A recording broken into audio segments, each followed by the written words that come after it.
Just a quick one on writing a conceptual introduction.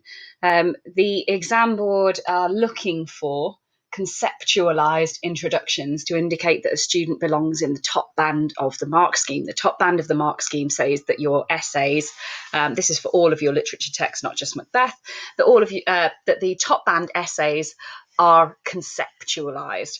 And that means that you have a clear opinion about the overall purpose or the overall effect of a text.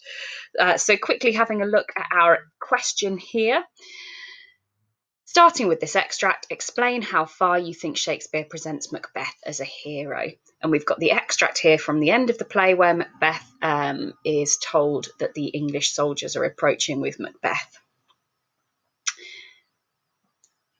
How might you approach planning this then? Normally, you would approach it by coming up with 3 ideas and arguments. Normally, one of the ideas and arguments would be inspired by the extract that you've been given.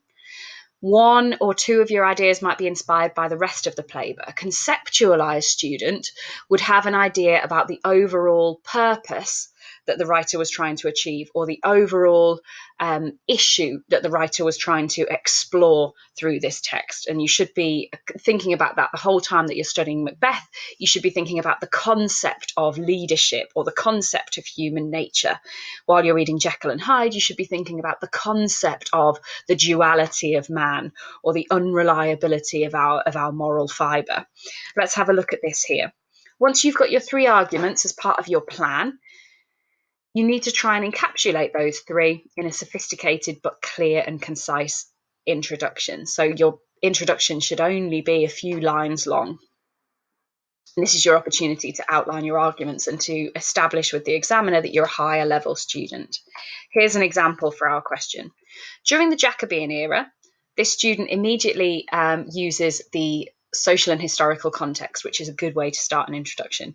During the Jacobean era, heroes are idolised and portrayed as valiant individuals, much like Macbeth during his entry. However, Shakespeare skews Macbeth's values and golden appearance to stimulate controversial thoughts within the audience as a method of proposing the fragile moral fibre a person possesses. Now, this is quite flowery language. You might not write like this, and that's absolutely fine, but let's break this down.